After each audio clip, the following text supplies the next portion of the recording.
I'd like to be the only person alive. How does it feel to be sitting actually facing your own computer now? I hope it feels wrong. No, I prefer this. I think this is a better way of recording podcasts. I know that it's going to be easier for me to edit. I'm going to be able to do better on the compressors. It's just like, I'm excited to edit this one. I agree. I just feel like we get a better performance when we're together. Well, we shall see. What we need is to buy houses that are right next to each other and just install a glass wall. Just kind of like a food service hatch, but between two houses that things can't actually pass through. Like double glaze it so it's soundproof. But that would require having, at the very least, a semi-detached house, and that is unacceptable to me. Would you only buy a detached house? Well, I wouldn't only buy a detached house. I haven't got that kind of money, but in an ideal world, yes, I would only have a detached house. Yeah, I was going to say, good luck with that in life as a young person. Yeah, maybe when I'm 50 I can do that, but at the moment, any house would be nice. I mean, I wouldn't even shoot for a house. Maybe we should get flats that are one on top of the other and have a glass ceiling/floor. No, that's got no.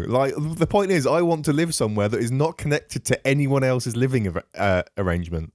You want to live somewhere that's not connected to my living arrangement is what you really mean. Anyone's. I don't like hearing anyone else.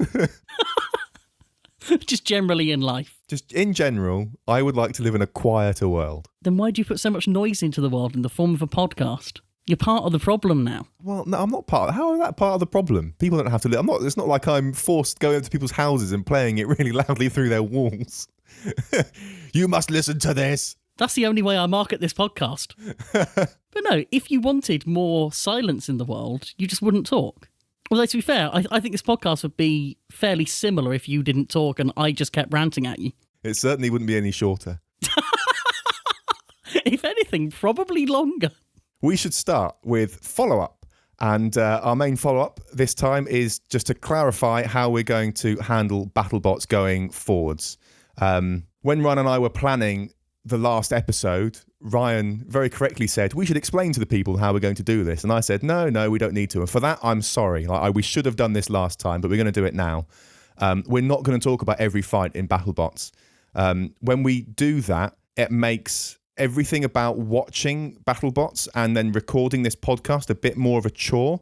And it got to the point at the end of last season where, for me at least, watching BattleBots was something that I stopped looking forward to, because it's I've got to watch this with a critical eye and I've got to take notes on every single fight, even if the fight isn't very good.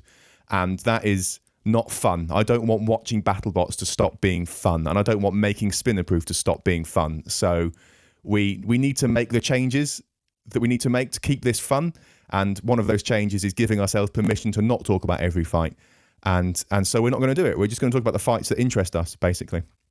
Yeah, I'm glad you've said that about last season, because I don't know if we ever discussed behind the scenes, but I felt really burnt out by the end of last season. Yeah, I think if you look at the upload dates, there is a very long gap at the end of the last sort of episode on BattleBots before our next. I think the next episode is that Christmas special thing that doesn't really count, and then it's not. And then it's not until January that we do another normal episode. So there was just months of just not recording. It's because it just stopped being fun by the end of that, which is not what we want. Yeah, so this season, I suppose the other important thing is that we're not doing weekly episodes. We really pushed ourselves to do that last time, and that was great until it wasn't great. And unfortunately, that's led to a sort of weird crossover where not only are we doing this less regularly, but there's also more BattleBots every week. So to stay sane, to stay healthy, and to keep enjoying this, we are picking and choosing a bit. I think what is also important to say is I think we are going to end up... We're going to cover every robot over the course of the season. Yeah. Because we've always felt like the fight coverage we don't do a particularly good job of. I think it gets descriptive very quickly, and we're more interested in being analytical. So fights are an excuse to talk about robots rather than fights being the things that we like to talk about. So with that out of the way then, we should move on. We have one item in our front matter. Ah, good old front matter making a return. Yeah, this is a rare segment. This is an interesting one because this was something that kind of happened between episodes, and it's something that we had an awareness of before the season even began. And boy, did it blow up. Hashtag humble brag. I don't think that's a humble brag. How's that a humble brag? It's not quite a humble brag, but it's certainly something. We know something you don't know. When you put it that way, yes, I see that. So yeah, the Shredderator fight swap situation. And can I just read word for word what you wrote in the show notes? Certainly. People need to chill. And I could not agree with that anymore. Although at this point, like 2 weeks later, I think people have mostly chilled. I think, yeah, people have mostly calmed down about it. It was sort of interesting to watch that develop and stuff because we'd sort of seen about it, and I sort of thought that was an odd precedent to set for a team to be able to like turn down a fight. But I've thought about it more, obviously, and like I think it's reasonable for them to have done it. Like this is not a proper tournament. The beginning of BattleBots is not a tournament. It's just an entertainment show, and that's all it is. If they were turning down fights in the final like 16 bracket thing, then I'd be a bit more, that's probably not cool. But for the purposes of this, so what? Like, it's a producer-controlled thing. They just choose whatever fights they think will be entertaining. And so I totally get why it was. But the other thing is people just need to not jump on people. Like, people aren't, like, competitors on BattleBots aren't bad people, generally speaking. I think the vast, vast majority of them are all very nice, very reasonable people. And so when I sort of saw this developing, I thought, well, the Shredderator team must have had a good reason for this. And lo and behold, when they did finally write about it, it was like, yeah, that's a reasonable thing. That's a reasonable reason to not do that fight. I think there's nothing wrong with what they did. Yeah, this is where Fight Night really moves away from the legitimate sporting competition side of things. They want to maximise entertainment, and while that would have been a really entertaining fight, if it had the potential to put a good robot out of the whole thing, that is not maximising the entertainment value of the field that they have. And I think it's also misleading to talk about this as them backing out of a fight, in terms of they haven't just gone, by the sounds of it, no, we're not doing it, make someone else do it. It's a question of, we think we have a valid reason not to do this. What are the options? Okay, this is the option that ended up happening. So it sounds like they could have taken a bye if they wanted to. I don't know if they would have or not, but that seems perfectly reasonable. And thankfully, for the good of the entertainment value, another team have stepped in and done it. Fantastic. Big thumbs up, Sub-Zero. Thank you for doing that. And the tone of that sentence made it sound like I had a third part, and I think I did, and it just went.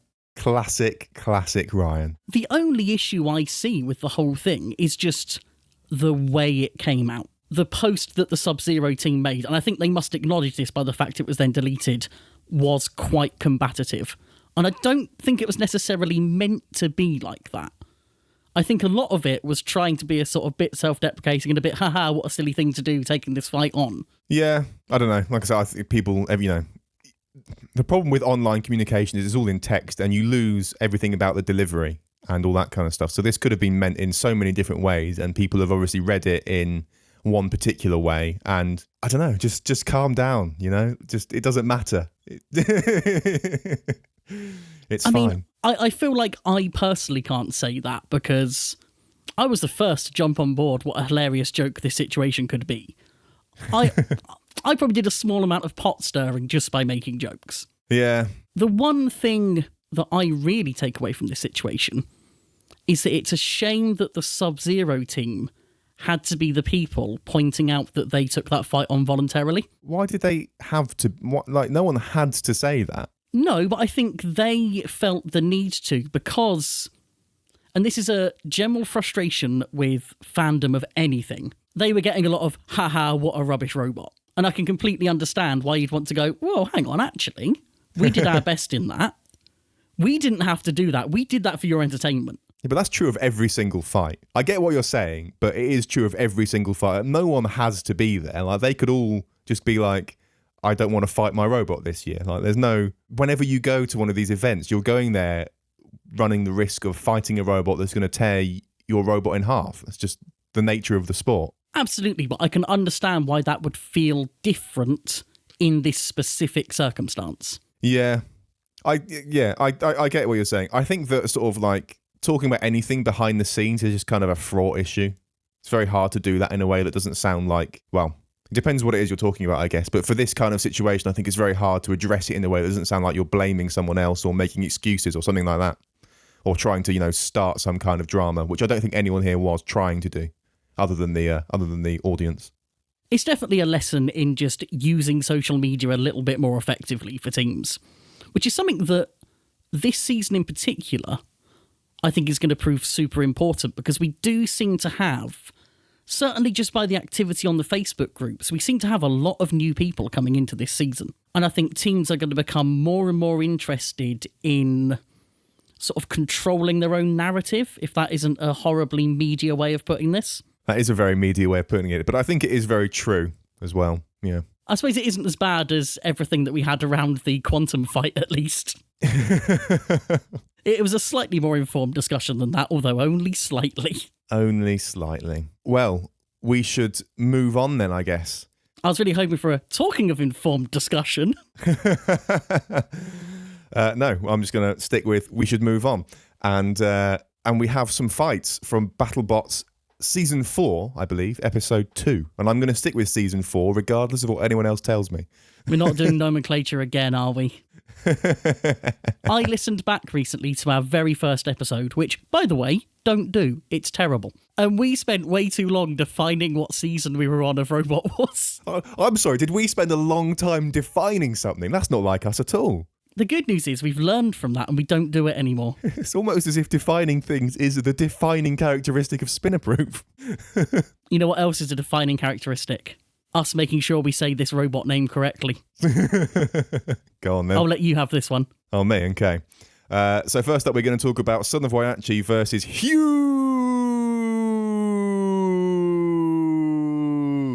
You could have held that longer. I'm disappointed. Well, next time. But this fight finally gave us what we've been wanting to see from Huge. The solid wheels. No. It finally gave us what we wanted to see from Huge, which is tyres on the wheels.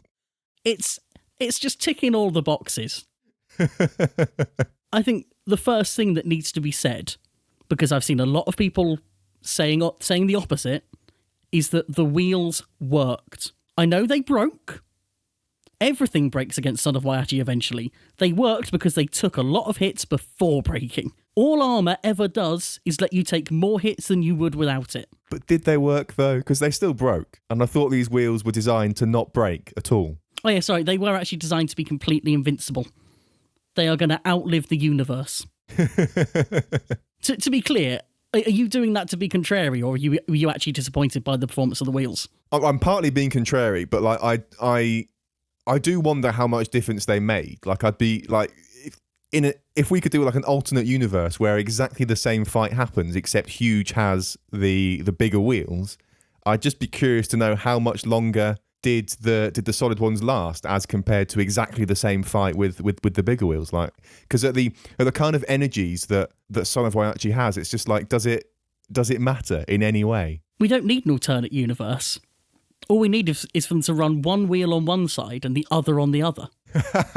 That'd be fun to drive, I'm sure. No, I personally think they made a huge difference. I don't see any way in which they wouldn't have made a massive difference. Well, because they're shorter and more solid, they don't bend as much, which is why I think, and because when they broke, they kind of shattered, I think, because they couldn't bend enough to take the hit. And I sort of, would a bigger one, would it have been able to bend enough? I don't know. But then, of course, you've got the big holes for Son of Waiachi to sort of hook into and stuff. So, well, bear in mind that where it's broken is very near the centre, and it's not going to be bending very far near the centre no matter what. No, but like it's because everything's more compact. It's less. It's just generally less bendy. The energy is coming in closer to the centre and all that kind of stuff. Like by having them bigger, I think they can absorb more energy in general. I can sort of see what you're getting at, and I can't disprove that idea. It just feels instinctively better to have it this way. Yeah, I don't know for sure what the right approach is. I did come out of this fight thinking like I wish those wheels had done better. The thing that I was most disappointed with about the wheels is that the tyres didn't seem to make any difference at all to how drivable that robot is. That's something that I thought was a result of the size of the wheels.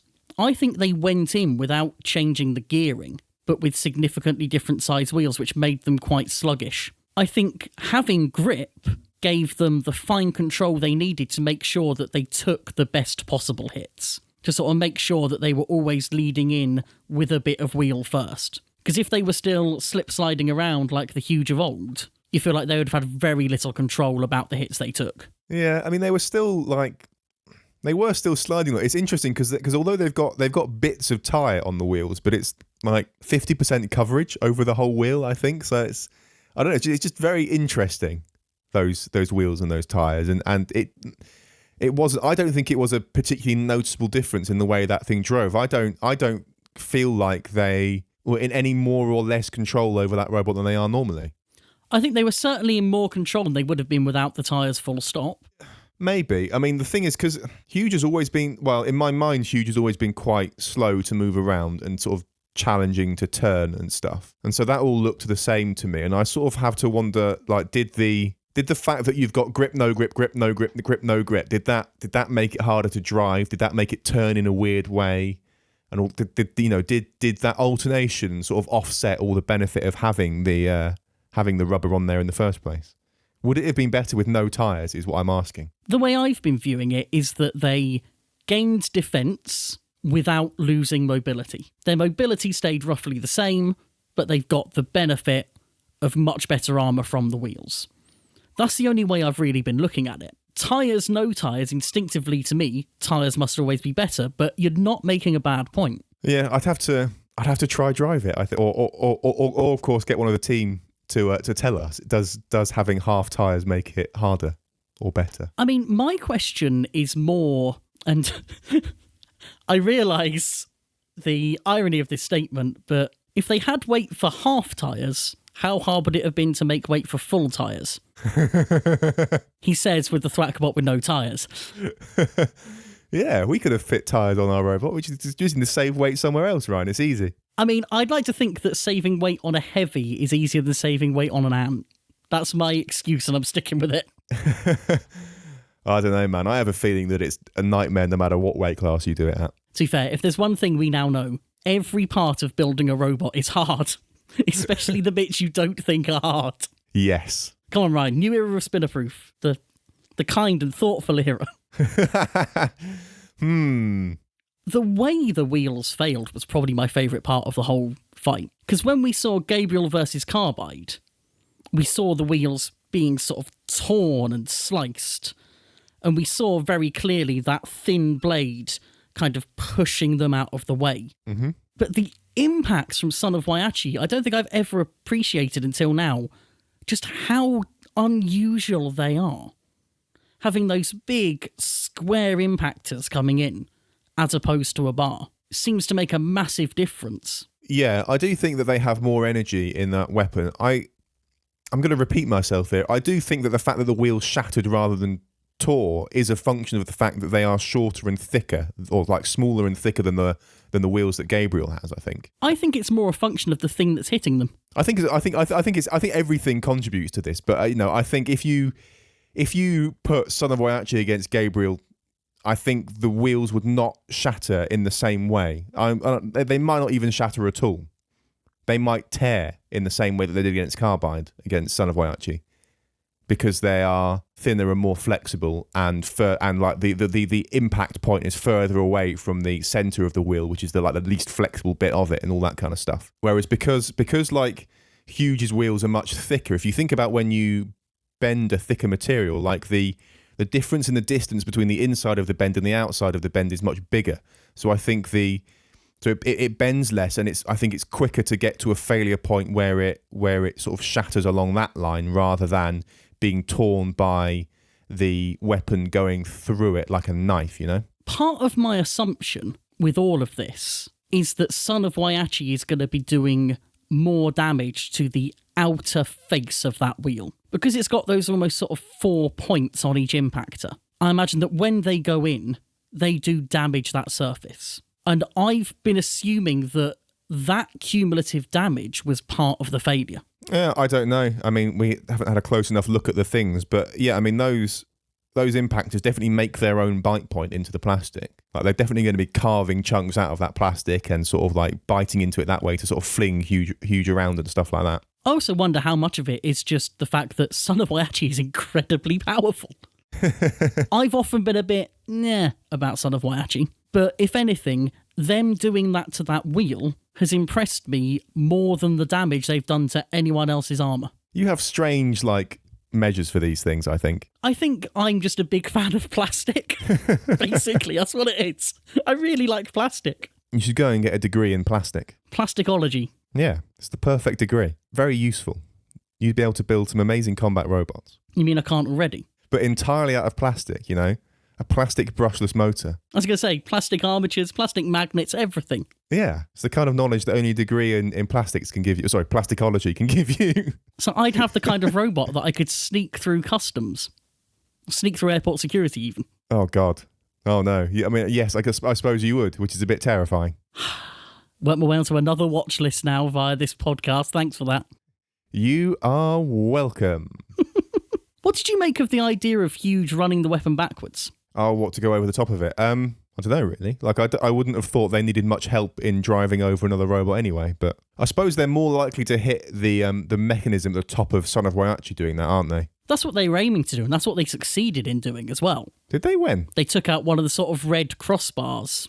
Oh, I didn't see that. If you look at the very end of the fight, admittedly after Son of Waiachi has come in for a couple of slightly unnecessary hits, you'll see Son of Waiachi is sat there spinning, and it is wobbling slightly because one of those red bars is loose. Interesting. I think it was just hanging off at the end of the fight. Well, Huge did better than I thought they did then. It's also made me think about the way Huge works in general, because obviously the strength of the weapon is that it hits people in ways they're not expecting to be hit. But at the same time, it seems like Huge mostly only gets quite suboptimal hits. Because when you think of almost any vert, it's set up so that the point of contact with another robot is in that kind of upsweep zone of the weapon's path. Normally the disc or bar or whatever is partly shrouded away in some of the bodywork, and the only place it will hit is in that nice point where it's hitting something up and away. Whereas Huge normally is catching things much lower down in the weapon's sweep. So it's almost just pushing something away and itself back. Yep. So this reverse setup, in a sense, might actually be transferring their energy more efficiently. I doubt it's any more efficient. Or equally. It's an equally viable strategy for them. Yeah, I guess so. I mean, maybe. I don't know. I feel like we've had similar discussions about this with possibly Nightmare, and I think similar conclusions of, I don't know. I don't really know the physics of all this stuff, so I'm not sure how much difference it really makes. Again, it's sort of like the speeds these weapons move at and stuff. I don't know how much difference it makes if they're hitting up or down, especially given that they're not going directly up. It's sort of like away versus down. Maybe there's more because their opponent isn't moving as much, but then they're sending themselves flying up. And I don't know if I guess it depends if it takes more than, how would this work? If pushing them away took, is it more than 250 pounds effectively of force? Going down would be something. I can't figure this out in my head on the fly. Maybe. I don't, but yeah, I don't know. I think it's complicated. Oh yeah, I'm not trying to sit here and claim that the two approaches are identical in energy terms or anything like that. It's just, as a change of strategy, it seems like they're not necessarily wasting much damage potential of the weapon. Yeah, but I also think that they're probably not, even if they were losing damage potential in terms of what is the theoretical maximum energy that we can deliver like this, even if they were losing quite a lot, I think there are still other advantages possibly to going this way, hitting the top of the robot, hitting the top of their opponent is more likely to do damage, especially with Son of Waiachi, where it's not like an exposed mechanism at the top, but it is more exposed than the rest of the robot, I guess. And if you've got a good solid hit on the top there, then yeah, maybe you could do some good damage, even if it was at 50% power. 50% power hit there is probably worth more than 100% on the end of the arm, on the end of Son of Waiachi's weapon arm. The takeaway for me is that Huge obviously had a very good season last season, and they're going to be tested more this time round.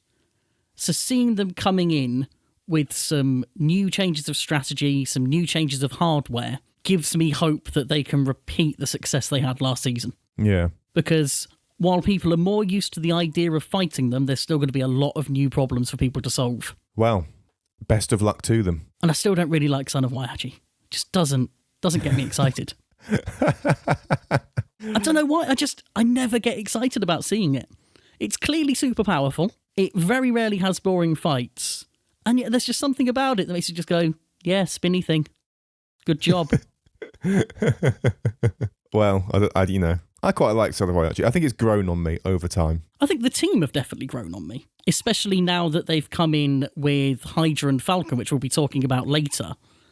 I think just the crazy range of stuff that they as a group seem to be capable of is awe-inspiring. Yeah, it's pretty cool stuff. I think what I like about Son of Boyarchi is that it is quite consistent, I think. Consistency's boring. You got to have massive highs and massive lows, Sam. That's how it works. That is not how it works. Consistency is great. I mean, could there be any more me sentence? I think it's about to get a lot more you with Texas Twister versus Black Dragon. Black Dragon was robbed, innit? The judges don't know what they're doing. I don't know whether or not I should sort of say what I have to say and then let you just go for an hour or what. Or maybe I try and interject as you're going. I'm not sure. I think if you want to say anything about this fight, you should probably do it now. Right then. I'm gonna say some things and I'm going to try and be reasonably brief. This is the fight that I've watched the most because I'm aware that, once again, when I watched it, this didn't seem very controversial to me. I was like, whatever, and just moved on with my life. And then when I was watching it again and sort of doing a bit of reading around and taking notes for doing this recording, I obviously saw, and Ryan mentioned it, controversial judge decision, apparently. So I've watched this fight a few times, and I agree with what the judges did, is basically what it boils down to. I think that they score damage above all else, as usual. And when Black Dragon's battery caught fire, I think that was caused by a hit from Texas Twister. And then I think the weapon loss that Black Dragon had was also caused by a hit from Texas Twister. And I think that the fire that Texas Twister had was not caused by the active weapon on Black Dragon. I think it was just caused by the wedge, effectively, on Black Dragon. And so based on sort of that, sort of like, all the damage points go to Texas Twister. So I think the judges made the right call. However, I do think that, like, spiritually, if you will, Black Dragon won that fight. Like, I think they controlled that fight. And if it was like, in your opinion, who won, I would say Black Dragon. But I think by the rules as I understand them, I think I agree with the judges. This podcast has really, really worked on you, hasn't it? How so? That was a perfect distillation of what I believe happened as well. And I realise how insulting it is for me to insinuate that you wouldn't have been capable of that thought before you started a podcast, but oh boy, I have seen some really just downright ignorant views on this fight. I don't like to be that harsh, but seriously, how can so many people with the required IQ to write a Facebook comment not understand that the judges are giving points for things? The judges aren't sitting there going, well, I think this one won. They have a system to work to. They're doing it. And as far as I can see, at least, they've done that correctly. There is one point of ambiguity in the rules that's going to be a lot of fun to look at, I think.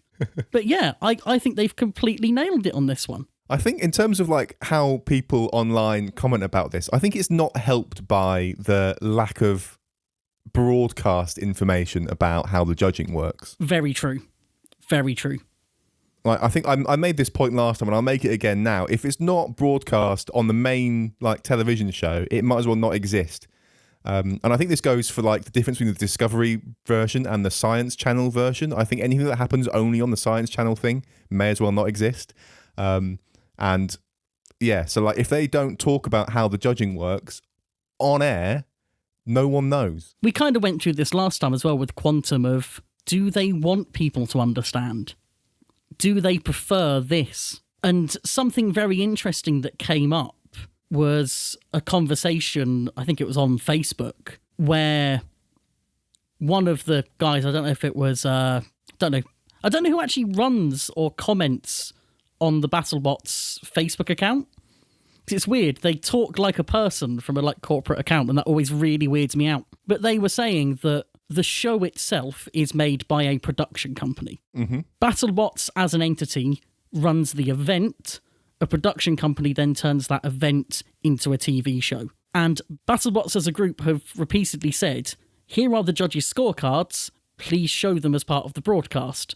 And they apparently have repeatedly gone, nah, we're fine. Which is absolutely infuriating. Yes. And I imagine that's incredibly infuriating for the BattleBots people more than anyone. I do wonder why the production company doesn't want to show the information in some way. I wouldn't even want to speculate. It's not like there's not time for it. It's not like they'd be spending masses on their high-quality graphics for it. You know, some 10-year-old would be doing it in PowerPoint and that would make the grade, so that'd be fine. You'd think in a 2-hour broadcast there would be time to cover this. Just, I can't, I won't. It's just, the cost of having BattleBots on TV is that weird decisions are going to get made about the way it's presented to us. And I think we just have to take solace that we see through it. Yeah. Because again, odds are a vast majority of the people that are actually watching this don't care. They're happy that they saw things on fire, and they're happy that they think the Tombstone Man is evil, and that's all that matters. And us, the obsessives, make this problem for ourselves by being so into it. I blame you entirely. I've dragged you into this. I would be far less into this if it weren't for you. I mean, I choose to take that as a compliment, but I think it's worth taking a quick look through the scoring. Have you had a thought about how you'd score this fight? I have not gone that deep, no. Should we do it live for you then? Because I've got all the rules in front of me and how I would do things. I'd be interested to know how you break it down. And also how you interpret some of the rules as written. Okay. So, damage, there's 3 points to give out here. Through deliberate action, a robot either directly or indirectly using the arena hazards reduces the functionality, effectiveness, or defensibility of an opponent. Damage is not considered relevant if a robot inadvertently harms itself. So how are you scoring that? So this is 3 points that I can divide among the two robots as I see fit. Yes. So I would give 2 to Texas Twister and 1 to Black Dragon. Completely agreed on that, especially once you see the actual damage that was done to that big bulkhead. There was a huge amount of damage done there. Yeah. See, the thing is, it's only because of one of the bits of wording in that ruling was intentionally with their weapon or by some other means, basically, wasn't it? It only says through deliberate action, a robot either directly or indirectly, i.e. using the arena hazards, reduces the functionality, effectiveness, or defensibility. So it's not saying it has to be with the weapon. Yeah, so if it didn't have that or indirectly clause, I'd give all the points to Texas Twister, because I don't think that Black Dragon did enough damage with its weapon to count for very much.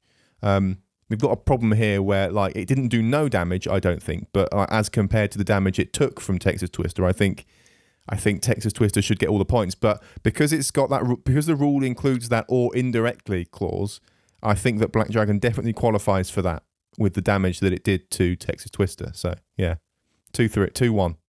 I'd say they get that anyway. I'd say that aggressively driving a robot's weapon into the wall so that the weapon makes contact with the wall and breaks itself, I'd say that's deliberate action, personally. Yeah, but that's the indirectly part of it, though, isn't it? Because it's not your robot that's caught. It's you ramming your opponent into the arena that's causing the damage, which I think is different to you hitting your opponent with your weapon. I'd say the ramming them into a wall is a deliberate action. But either way, it's the same result. Well, but yeah, it's sort of a moot point because the rule is broad enough that we agree, so we should probably move on. Yeah, that's it. I'm glad you did that because I actually realised that I hadn't copied a rule over and I needed to find it on the main document anyway. So you've delayed just enough for me to be prepared. You could almost have done that without anyone having known, but now you've said it. It's okay. You're going to edit that out and leave me sounding like I know what I'm doing. When you asked if you could split the points, was that you preempting something, by the way? That was just me checking how the rules are, how to do this, because I don't know. I wasn't sure if it was like you have to give all the points to one robot. Okay, that's fine. So next up, aggression, 2 points. Aggression is judged by the frequency, severity, boldness, and effectiveness of attacks deliberately initiated by a robot against its opponent. If a robot appears to have accidentally attacked an opponent, that act will not be considered aggression. Consideration is also given if the attacking robot is risking serious damage on each attack. Continuous ramming attacks using a wedge or other passive armour, and without using a powered weapon, can reduce a robot's comparative aggression score. Can reduce? Yes. Interesting. So aggression has always been the sticky one in terms of creating a divide between who a fan thinks won the fight and who a judge thinks won the fight. So that means, I'm not sure. So this is interesting about how to judge that. So that would mean to me then, because Black Dragon lost their weapon quite early, every single attack they did after that point reduced their aggression. Comparative aggression is the key word there. Comparative aggression, because all they had at that point was the wedge. Yeah. Bear in mind that this rule used to say that aggression points could only be scored through the use of a powered weapon. So this is actually an improvement. This is now saying that a robot with its weapon broken can still score points. It used to be that once your weapon was gone, your aggression scoring was over. That's mad. That's a crazy rule. Yeah, and it's been the cause of basically every contentious judge's decision since the reboot began. Because we've gone on a journey from aggression is things you do with your primary weapon to aggression is things you do with your powered weapon or weapons to aggression is what you do when you attack, and it damn well better be with a weapon. Yeah. So I think this is going to be the point of because this was a split decision, wasn't it? And I think this is going to be why it was split, because I'm not sure whether I want to give a point each or 2 to Texas Twister. I don't know what I would do in that situation, because my heart says that it should at the very least be 1 each. But then the vast majority of what Black Dragon was doing was without a weapon. And so do I have to give both points to Texas Twister in that situation? Because it had an active weapon for longer. I don't know. That, for me, is a big thing. I personally, knowing the way the rules used to be written, I think they're intended for there to be a very harsh penalty for not using a weapon. So my feeling is that Texas Twister probably ends up getting both of the points because they were being aggressive with a weapon. Even though Black Dragon did a great job of staying aggressive, I feel like the penalty has to be that harsh because that's been the nature of the rule before now. But I completely agree that there's a big argument for splitting them. Yeah, I mean, just for the sake of argument, I'm going to split them. Fair play. We then come on to control. Again, 2 points. Control means a robot is able to attack an opponent at its weakest point, use its weapons in the most effective way, avoid arena hazards, and minimise the damage caused by the opponent or its weapons. That is a very specific definition of control, and it's a definition for the record that I really like. Minimise the damage. Okay, so I was about to say that precludes just controlling the fight by shoving people around a lot, but it doesn't quite, does it? Because of that last bit, it's that can still get you, but that's still that's like a quarter of the rule almost, is sort of control in the way that I think of it, which is what Black Dragon was doing. Whereas I think a lot of the other elements to that do go to Texas, because Texas Twister's weapon hit the perfect spot to catch Black Dragon's battery. So is that control points there then? But then I don't know if they're using their weapon the most effective, because I think Texas Twister is the wrong way up. I think their weapon, they should be an undercutter. So I don't know if they, almost definitionally, are they not using their weapon in the most effective way because they've put their robot in what I would consider to be the wrong way up. I don't know. That's another really hard one, I think. That's a very interesting view of the rule. Well, Did you make your robot badly? Well, they haven't made it badly at all, but... They haven't made it badly, no, but it's just... That is a logical conclusion of that interpretation of the rule. But it's just interesting with Texas Twister in particular, because as soon as it was flipped, and this is what one of the commentators said it as well, it's this is better. This is just clearly a better configuration for the robot. So, but then if they'd been running as an undercutter, the hit that did the major damage to the weapon system on Black Dragon wouldn't have happened. Yeah, they wouldn't have hit the weapon or the battery. So yeah, I don't know. I mean, it's interesting because I feel like at this point I can't in good conscience give it all to Black Dragon. So at this point it's sort of irrelevant because Texas Twister has won, even though I split the thing earlier when I probably didn't have to, because I can't give everything to Black Dragon. It's sort of I could split them or give them all to Texas Twister and it's irrelevant, Yeah. It's interesting to me because if we were just going who seemed to be in control of the fight, I would go Black Dragon. Yeah. If we were just going who seemed to have the most control over their robot, I would go Black Dragon. There's this really weird interplay between the idea of attacking an opponent at its weakest point and minimising the damage they cause. Because to attack at the weakest point, that implies that Black Dragon should be trying to get around to the wheels and the rear. But by constantly attacking the weapon and stopping it getting up to speed, they're minimising the damage they take.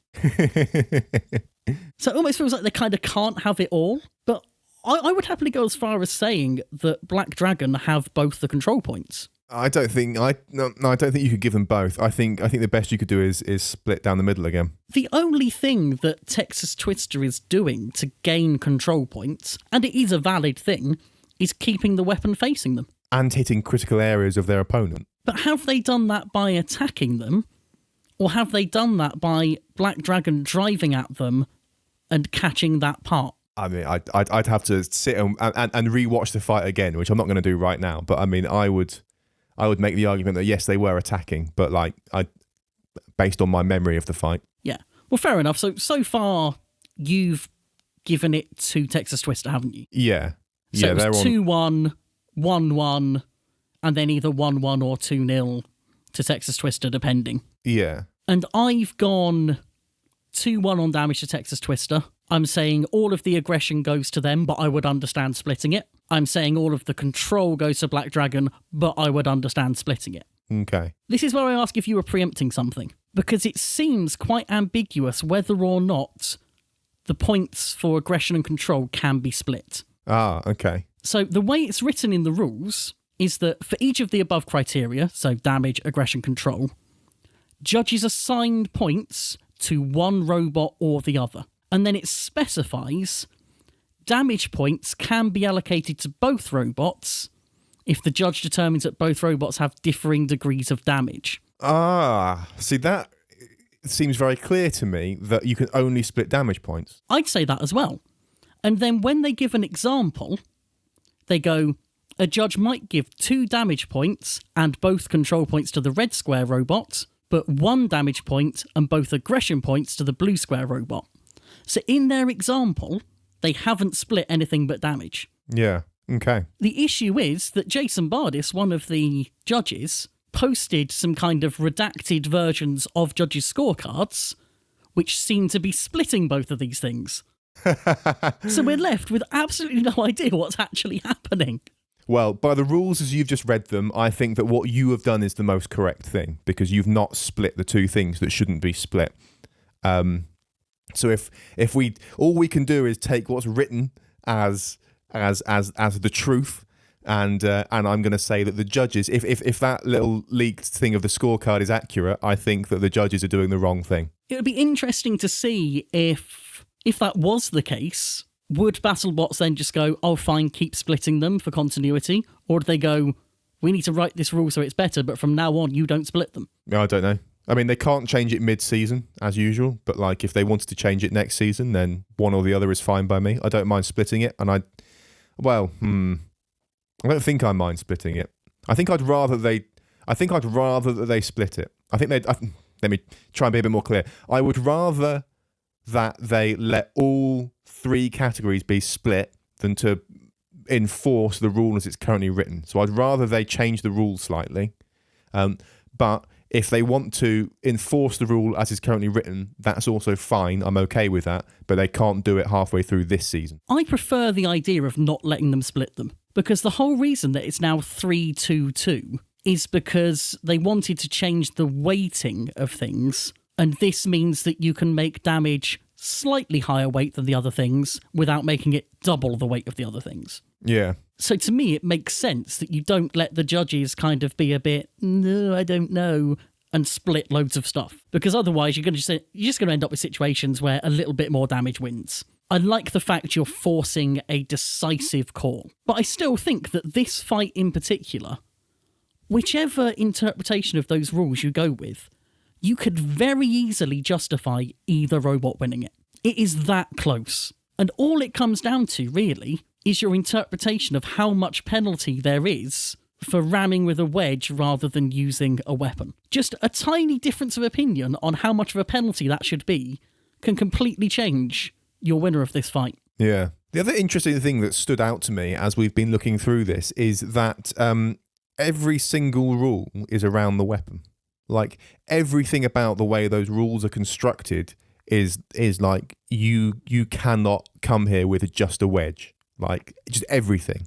Absolutely everything. I think. And that is so BattleBots. And I just think that's really fascinating that it's an approach that is just rooted so deeply in the way that BattleBots is run. It's not just that we're not going to let you enter with a robot that's just got a wedge. It's like, even if we let you enter, you're not going to win any judges' decisions with that because of the way the rules are written. It's just, it's crazy. Yeah, if you sneak a wedge through, like, Duck did, don't expect any judges' decisions. Yeah, crazy stuff.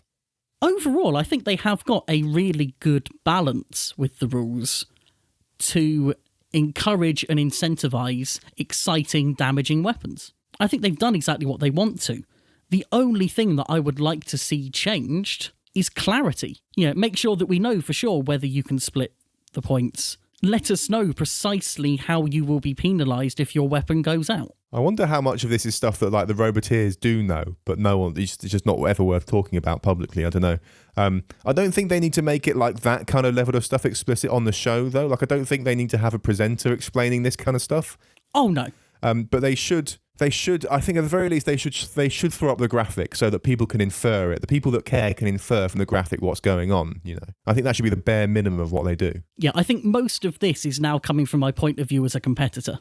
Yeah. In terms of, I really want to go into that arena knowing what the judges are looking for. Yeah. I want to know what actions I can perform that will score me control points and score me aggression points. Especially if I am going in with a robot that is not designed to score KOs. Yeah, well, have lots of powered weapons so you've got lots of redundancy. I think that's the approach there. Have a circular robot with like an axe every 10 degrees around the circumference or something. Have you basically just suggested Miss Nightshade? Yes, I have. And You're Sam welcome. goes full circle. Oh, man. I do love a good split decision. I really do. Well, I think we've covered that one in quite some detail. We've definitely covered it, that is for sure. Any other words on the fight itself? Because we haven't really spoken about either of the robots or any of the action. I mean, it was an enjoyable fight, and like I said earlier, I think Texas Twister should be the other way up. It was interesting to watch it gyro. Yeah, that was fascinating, because it's like once the weapon's up to speed and they turn the robot, obviously it becomes fully horizontal. The weapon just lifts off the floor and it becomes, and it will just stay horizontal for as long as they're turning, which is interesting. But there are some pro strategies you could use that with. Yeah, I think you could put that to good use if you were a very, very skilled driver, which is not to say that the driver was not skilled, but like I think you'd have to be pretty damn next level to put that to good use. The timing required to bring that weapon back down when you want it would be near superhuman. Yeah, it would be insane. The really impressive thing with Texas Twister is that they have a big weapon that kept working, which, granted they're an incredibly experienced team, but for your first fight is quite a feat. It didn't work for the entire fight, though. No, but it lasted a lot longer than I expected it to. I don't know about you. I mean, I didn't write down how long I expected it to work for, so I don't know. I told you I need an exact figure. Sorry to disappoint you. I also think it's a really aesthetically pleasing robot. I don't like the double wheels. You never like the double wheels. I've got my opinions, man. You just have to respect them. What next? They got to add wheel guards as well. I mean, you can't enter a competitive robot with exposed wheels, man. It's a proven BattleBots fact. No robot with exposed wheel has ever won anything. Certainly not a spinner with exposed wheels. Never happened. Impossible, especially horizontal. Can't be done. Yeah, just insane to even suggest the idea. It would be good to see how Black Dragon does with the weapon working, especially now they got their flames sorted out, which apparently was a really big deal. Yeah, yeah, that was an odd segment. It was quite fun to see in a way, although I think it confused a lot of people about how you can have flames too big. Well, the other interesting thing about that was the continuity of it, because obviously that segment appeared after their fight, and I would assume that the flame thing was figured out long before they got in the arena, but like it's an odd continuity choice to put that after their fight. Something you might not get because you're not watching it live is that segment is like a weird 30-second thing that comes in halfway through an ad break. Yeah, I had inferred that, yeah. Which we seem to get once every week, and it's usually something quite strange. But they're often one of the better segments. Yeah, I'm not actually that excited about Black Dragon. I just think it's another sort of just standard vertical drum-like spinner thing. Yeah, I'm completely the same. Yeah, we've seen a lot of them. I I want them to do well just because I want everyone to do well. I want most people to do well. And so it's just sort of like, not overly excited to see it. I'll be amazed if you leave that in an edit. I have to know who. What I was preempting is that you telling me that therefore I want jellyfish to do well. That's what I'm trying to... Oh, okay. That's what I'm caveating there. To be fair, we genuinely do want every robot to put on a good show because we're people that are here watching the show. Yeah, I want everyone to perform their best. Yeah, that's completely fair. Except that one robot. Except that one robot that I hate for no reason. I feel the need to genuinely backtrack on that a second, just in case people are now going, oh, I think I know which one it is. There is no robot in the field that I hate. Not even close. I'm just jealous of all of them for being there. Right then, I think we should move on. Move on to the nearest thing to a robot that people would probably think I don't like. Would that be Witch Doctor? It would, but first let's focus on Shatter, which I'm assuming is a robot that you're just as excited about as I am. It's wonderful. Every as usual. If it's got Omni wheels, I'm going to love it. But everything about this robot, I think, is great. I love the idea for the armor. I almost want them to be hit by Tombstone or something like it, just to see it explode. A robot so beautiful, we want to see it destroyed. Because I think that has the potential to be very funny. I think it's a damn shame that the axe didn't work properly. Yeah, have you had a chance to take a look at what actually went wrong? No. I was hoping you could tell me. Well, it's your lucky day. So their hammer, to get the ridiculous power it has, runs off of 2 motors. And they had what seemed to be quite a catastrophic failure of the ESC on one of those motors. And rather than that leaving them down to the power of 1, it left them down to the power of 1 with the other one acting as a massive brake. Is that effectively doing regenerative braking through one motor then? Pretty much, yeah. Yeah. Ouch. That's not fun. Which explains why they sort of had a lot of spasming of the hammer at one point. Although once they didn't have the hammerhead on there, it did seem to sort of get up to speed again, presumably just because it was under next to no load. Yeah. Yeah, it must be such an upsetting way to lose the weapon. Yeah, it's one thing having your weapon completely taken out, but having it kind of just reduced to that is a real shame. Definitely worse. And it's funny because I think a lot of people have focused very much on them losing the hammerhead as the thing that did the weapon, when actually it was gone a long time before that. Yeah, they lost it like so early in the fight. It was such a shame. Well, that's interesting. I'm not sure that the Witch Doctor team necessarily realised how much trouble they were in with the weapon, because they were really, really cautious about attacking from the front. Yeah. Which is unfortunate, because with Shatter, you're almost always going to be attacking from the front. I think that both teams did a fantastic job of driving their robots. I can only imagine how hard it is to drive Shatter. And I was reading something about Shatter where they don't have like a lot of brains in the robot to make that easier. I think it's just mixing on the transmitter. So it's like, it's mad, I bet, to drive that thing. So I just can't imagine how hard it is to do that. So I think they did a fantastic job of making that effortlessly glide around the arena and stuff. That was really cool. But I also think that Witch Doctor did a phenomenal job of not being baited too much into that and sort of avoiding it at just the right moments and waiting for the right moments to go and attack and stuff. I think they did a great job driving as well. Yeah, it was a very controlled and disciplined drive from Witch Doctor, which, when you have a big, powerful spinner, it must be quite hard to hold back in that way. Yeah, I think Witch Doctor was just very well planted in general. Like, there was no gyroing and stuff. It was well driven and it was just planted on the floor the whole time, which was really cool. That's one of the things that I think I often underrate with Witch Doctor is the controllability and drivability of the machine. It's kind of in that bite force space as well, where there's a lot of power in the weapon, and yet there's no gyro, which can't be an easy thing to do. No. That said, I still don't see anything from Witch Doctor that makes me think they are a shoo-in for a top 16. Obviously, we saw the Vegas event, and they were very, very good. We know that at some point they're probably going to really bring it together this season.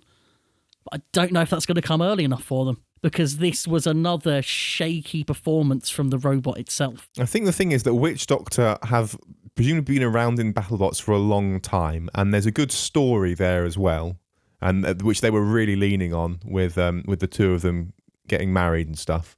And And it's a very iconic robot as well, in general. So I think they've got a lot of stuff outside of the robot going for them. So I can see why BattleBots like them and keep them around. The fact that they are an effective robot that also has the aesthetic, I think, is really important. I think as just members of the community in general, they are amazing. I'm just constantly underwhelmed by the machine's performances. I think people view them among the sort of elite... Well, that was going to be a really harsh sentence. That's not like you. I'll go with it and then I'll qualify it afterwards. So I think people view them as being among the sort of BattleBots elite, or at least on the edge of that. And I think there's like half a justification for it, because overall, I think they've got a negative win-loss record. Overall, hang on, it's on a different part of my notes, I'll check. Just go forward 6 pages or so. I mean, I think it's actually 8, but I've got to get back there as well now, that's the problem. My notes technically span 9 pages, but they're A5 pages and my handwriting is massive, so... You're still doing handwritten notes? Oh, yeah!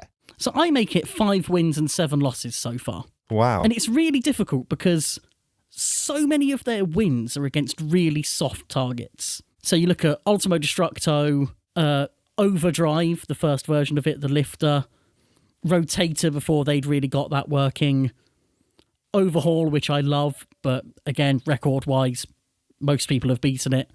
And then they beat Blacksmith on a judge's decision as well last season. So their wins aren't necessarily that impressive. They beat Tombstone. You can't not count that. Well, I mean, they lost the fight, but I'm getting to that, because they've lost to almost exclusively excellent robots. So they lost to Bronco, they lost to Nightmare and someone else in a Rumble. I think it was Rex, but they lost to Nightmare in a Rumble. Red Devil was a very interesting way to lose, if nothing else. Bite Force, again in a Rumble, Yeti and Minotaur. And then, of course, the Tombstone fight, which, let's just remind everyone, they did lose. They lost it excellently, but they did lose. So you've got this robot that the record is about as conflicting as it's possible for a record to be. And everything about it, when you watch it perform, is good, apart from its complete inability to keep hold of its wheels last season. But I just can't, in my head, put it in that bracket of the top machines. And there are so many in the field that if they were in a one-on-one matchup, I'd probably be backing the other robot. It sort of reminds me a little bit of like Pulsar and to an extent Magnetar, in that I think that they are pushing the boundaries quite a lot, and I think often to their own detriment, you know? Yeah, that's a very fair comment. Because I think they're pushing the stuff in their robot a lot harder than they should be in hindsight.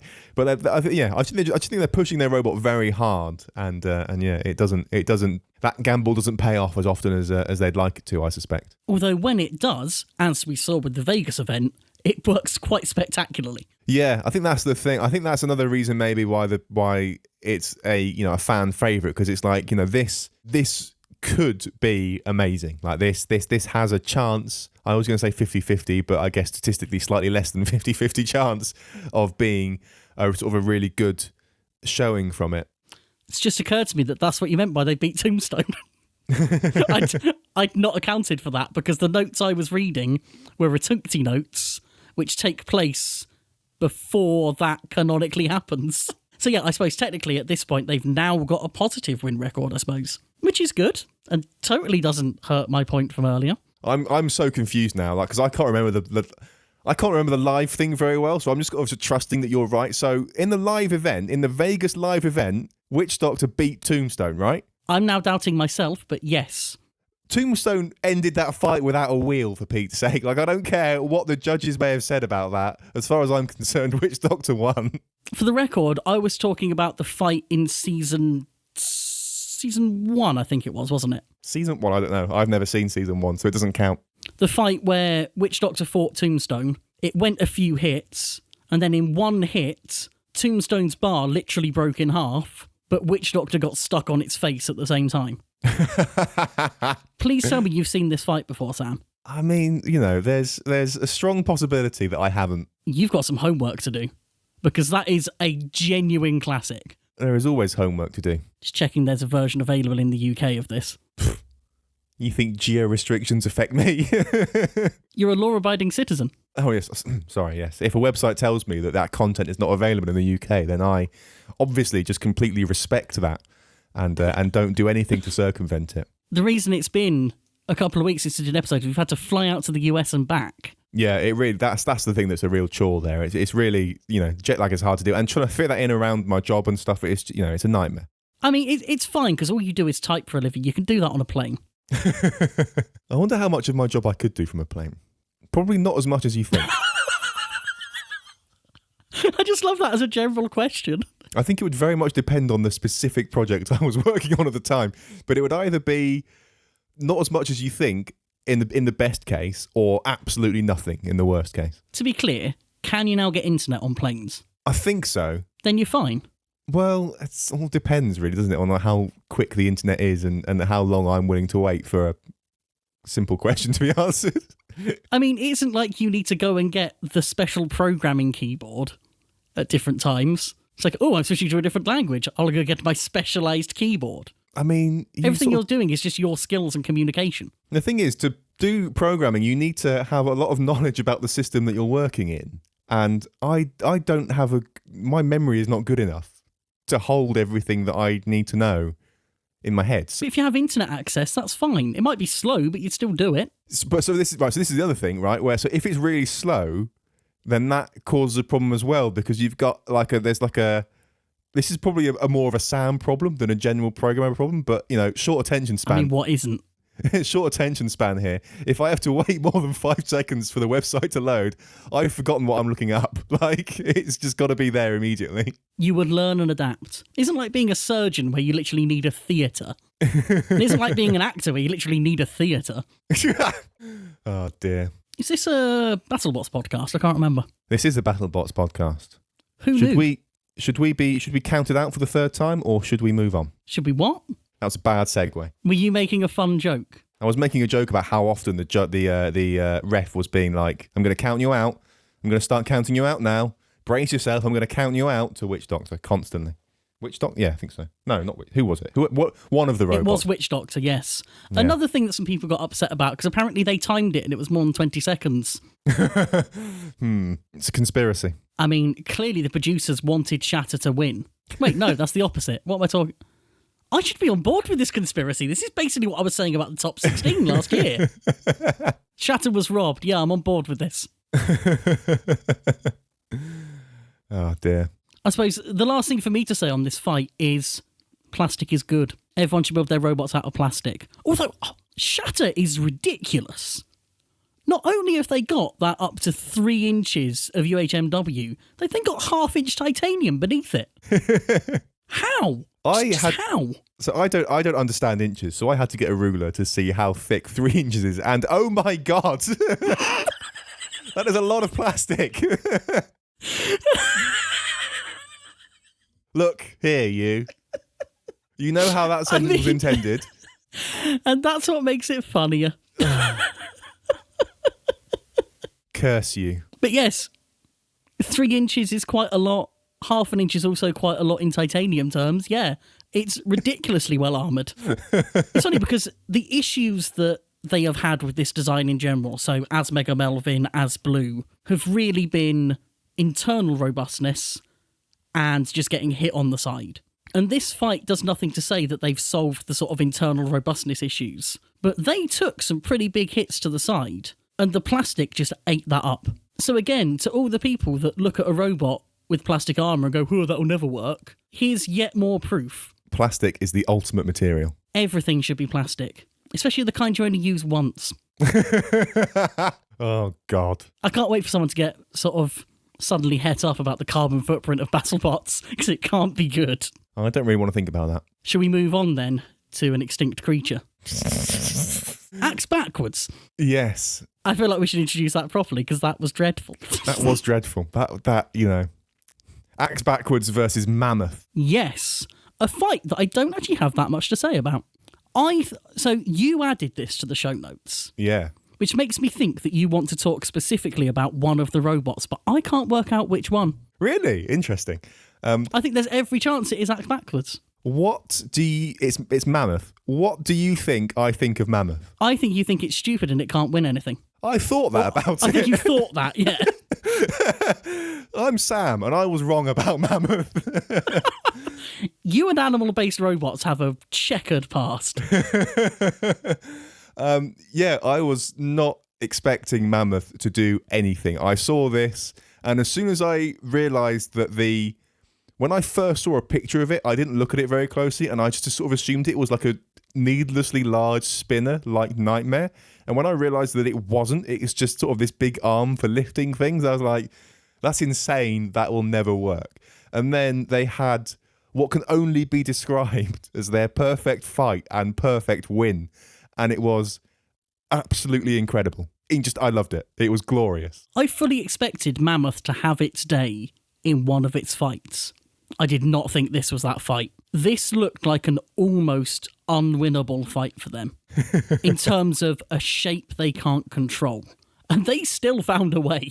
That's just insane. Like, I'm knocking it out from the side. That was so good. There isn't much more to say about it than that, but I'm glad we're talking about it just to reiterate. That was really cool. I'm so happy that worked. Yeah, it's like I frequently bash like robots that are sort of a bit out there as you know, being uncompetitive and a bit silly. And I do genuinely like it when I'm wrong about this stuff. Like it is so cool to see a robot come along that's doing something completely different and unheard of, and that you look at and you go, that's insane, that'll never work. And then to see that work, it is genuinely like really cool. I'm really glad they brought it, and I'm really glad that they managed to show what their robot can do. It's really cool. I'm now looking forward to seeing them getting a bit more of a test in terms of their defence as well. Yeah. Because obviously, unfortunately, Axe Backwards wasn't working for this fight, and that's a great shame because I love Axe Backwards. It gave us the moment of Mammoth being able to dominate a fight. Now let's see Mammoth fight for its life and see what it does then, because I think there will be a lot of people who look at this and go, yeah, but... Stick him in the arena with Tombstone, that'd be funny. I mean, I'm sure they genuinely love that. Can you imagine if Mammoth won that fight? Oh, boy, can I. Wouldn't that be beautiful? That would be something else. I think what should happen is that Tombstone's bar should get entangled in their bodywork. It should go to the judges and Mammoth should win because Tombstone gets disqualified because its weapon doesn't let go. That's how the rules work. Oh, dear. The reason, by the way, that I thought you might want to talk about Axe Backwards was to talk about their wheels. Because they're using these tweel things, which are kind of a version of something that I believe NASA developed as a potential solution for wheel design for rovers. Okay, I mean, I didn't spend a great deal of time looking at their wheels, so I'm afraid you've lost me a bit. Because the other reason I thought you might want to talk about them is the fact that somehow their wheels apparently weren't big enough and they had to pad them with tape so they reached the floor. Is that what was going on? Because it looked like they had like double wheels, did they? I can't remember now. What do you mean by double wheels? As in like a tyre over a tyre, or double wheels like Texas Twister had? Like Texas Twister is what I thought. I thought they had something like Texas Twister where the inner wheel was bigger than the outer wheel for some reason. I think that might just be the layer of tape. How do you do that? How do you get that wrong? I would love to get an answer to that question, and I'm sure at some point it will come up. Crazy. So yeah, that was that fight. Yeah, that's it. Not much to say, except that was great. And that's it for that episode as well. We can move on and then move on again to episode 3, and we have Bloodsport versus Lucky. Hooray, more wheel talk. I'm going to let you take this one. What exactly did they think would happen? No, okay, I need to be fair here. I imagine you looked at Lucky going in with just the front wheels and went, oh God, I know what happens here. Yep. And I wonder how many people that build robots have actually had the experience of trying that and realising how bad it is. I'm going to say not many, because you'd have to be an idiot to build your first robot with only the front wheels to learn that driving with just front wheels doesn't work. Competent people have never made that mistake. I want to fill in a bit of backstory. When we were working on Hello There, before we put the 4-wheel drive system on it, we just did a bunch of test drives with just the front 2 wheels on it. So it's like riding around, dragging its ass behind it, and it is utterly undrivable. It just does not go in a straight line. And because Ryan and I had both had that experience, when we saw Lucky with the same setup, it's like, that's not going to go in a straight line. And yeah, I wonder how right you are about not many people having experienced that, because I feel like if you're going to go for a 4-wheel drive robot, do most people just go for 4-wheel drive? Like, how many people get too excited and just whack 2 on there and just see what happens? I don't know. Well, the thing is, if you have a 4-wheel drive robot and you only drive the front 2 wheels, that still works just fine. The issue is only having the 2 wheels. So most people who are competent, when they're building a 4-wheel drive robot, they probably have the wheels attached from the beginning and connect drive to them at some point. We weren't that smart. And the thing is, it's worse than the robot won't drive in a straight line. With that drive setup, it is possible to drive in a straight line. And then, for no reason whatsoever, the robot will just spin on you. Yeah. And that seemed to happen to them a few times where they were going in a straight line and suddenly they weren't. What I also find funny is, like, I'm sat there knowing that if they put it in reverse, it would drive better. Like, that will drive better backwards than it does forwards. And the thing is, we're 2 people that are quite into rockets and things. So when we made that mistake, should have known it was a problem. Because it's a classic thing everyone says, why don't rockets have the rocket at the front and pull it along instead of pushing? That must be easier to control. And it's like, no, the complete opposite is true. That's a terrible idea. Never do it. Yeah. And if we didn't see that problem coming, why would anyone else? We, the experienced rocket scientists. We, who have played Kerbal Space Program. Oh, dear. That was weird. I wonder why they didn't put the wheels on. Like, if it was the thing, right? So the 2 reasons I can think of are, one would be weight, and one would be fear of losing the wheels. And if weight is the issue, then they are on insanely fine margins. That's mad. And if it was fear of losing the wheels, my response to that is, it's worth it. Like, yeah, you've lost them anyway if you don't put them on. Yeah, it's like, you might lose them in the fight, but at the very least, you're going to get at least one good box rush ram out of it, because it will go in a straight line. My assumption is they were worried that if a wheel got damaged rather than removed, it could lock the whole drive up. Or it could well be that they had some problem in the pits that meant that rear wheels, for whatever reason, weren't an option. In which case, fair play, that's not then a choice you've made. Yeah. And also, by the way, I feel like through all of this, we have done just a terrible job of setting the scene of what happened and why it was a problem. I feel like we've just gone off on one of, we made this mistake. So we knew what was going to happen. Yeah, Look it's at us, just aren't we going, amazing? called it. That's all we're doing here. This was Lucky's fight to lose. Bloodsport was very good. The weapon was very powerful, but it wasn't working the whole time. And Lucky, with drive that actually lets it go in the direction it wants, dominates this fight from lights to flag. Yeah. They've got such an effective wedge. They're so well driven. When they fought Gigabyte, they dominated them.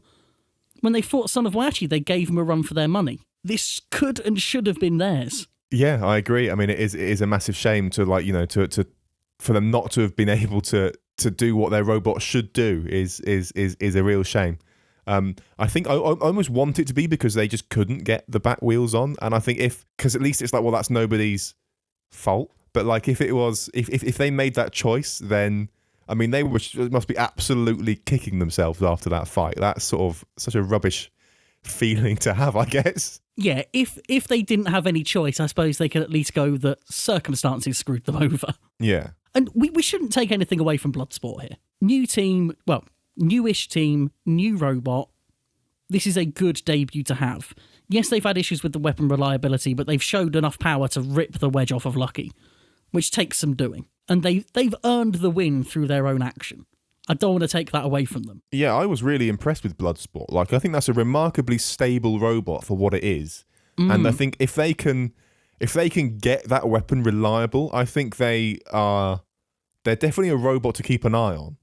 Like, I wouldn't be dismissing them anytime soon. No, not at all. Very difficult thing to attack. Yeah. But I just can't get over the wheels. I really can't. It was my favourite part of the episode. That's the worst thing. That's about all either of us want to talk about, because we're just both so excited about the fact that we knew it was going to happen. We're real roboteers now. We can see other people's problems possibly before they do. Oh, dear. I really like Lucky. I want Lucky to get more of a break. But it seems like every time they go into a fight that seems winnable, something goes wrong. They're the Foxic of BattleBots. Oh, wait. I mean, we might not need that. We'll see. Should we move on? Yes, let's. To a flipper that did work in free shipping versus Hydra. I'm guessing that we want to talk about Hydra here, right? Mostly? Yes. For all I know, you could have put this in for free shipping. I have nothing to say about free shipping. This is like try-hard free shipping. The pressure is now on. Free shipping before was obviously stupid, and that made it amazing. This one looks like it should work, and that's a problem for me. Tried a bit harder. I want to talk about Hydra quickly. This is another fight that I've watched a couple of times now. The first time I watched it, I was completely with the commentary, being like, Hydra, bit of a disappointing performance, like should have done better. But now that I understand how, well, now I have an understanding, not necessarily the correct understanding, but an understanding of how that weapon works. I sort of understand why the robot performed the way that it did, and I'm not disappointed in the way that it performed, if that makes sense. So as far as I'm aware, the team haven't yet given a sort of detailed explanation of how that system works. But I think we both think we've got a rough idea, don't we? Well, yeah, so I did probably the most research I've ever done for an episode of Spinnerproof into how, because so all I knew about this robot was hydraulic flipper, and I'm not an expert on hydraulics, but I was like, I don't understand how you can have a hydraulic flipper, because the way a pneumatic flipper works is that you take a bunch of gas, you compress it, and then and then that's like a way of storing energy, and then by expanding that gas out again, that's what gives you the energy to fire the flipper. It fills up the cylinder, pushes the flipper up, and that's how that all works. And my understanding of hydraulic fluids is that they are definitionally not compressible. So it's like, how do you store energy in that system? That's just mad. So I didn't understand it at all, and I still don't really understand it. I'm not gonna sit here and claim to be able to articulate in any great detail how that works.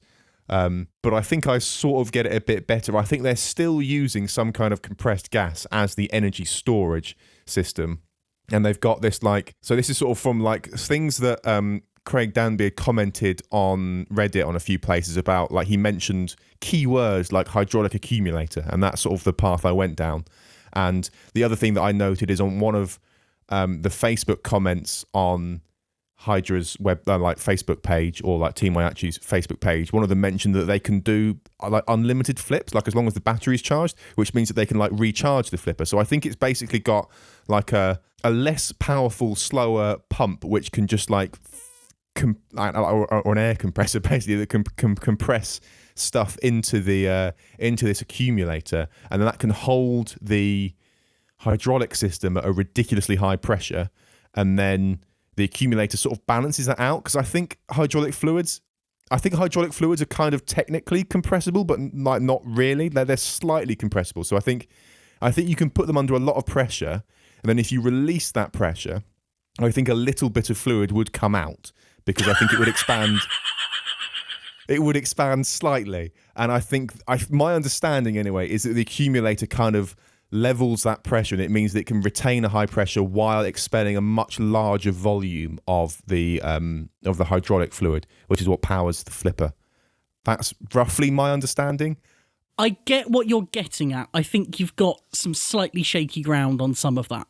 Excellent. So my only understanding of hydraulics comes from roller coaster launches. Okay. So the idea of a hydraulic accumulator is that you've got what is essentially a tank that is separated into two sides that are isolated from each other. On one side, you have a compressible gas, usually nitrogen, and on the other side, you pump the hydraulic fluid in. And obviously, the fluid is incompressible, so by filling that one side of the chamber, you are compressing the gas on the other side. The gas is acting basically as a spring. You can also do it mechanically with a spring, but I believe gas is far more common for all kinds of reasons. Yeah. So the idea is you can pump into that slowly and build that pressure, and then you can release that fluid back out the way it came, or divert it off in another direction, and you've got a sustained burst of high pressure.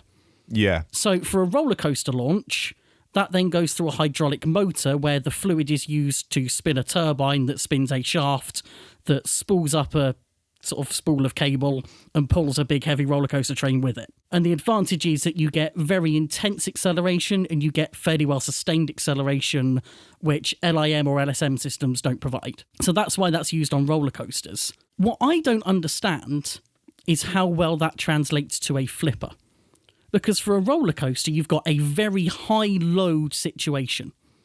You are moving a big mass. And you're accelerating it at quite a high rate, but nothing like the rate that they're going to be going for here with their lighter load. So what I don't know is it being used in the same way? You pressurise the liquid, and then you put the liquid into a ram?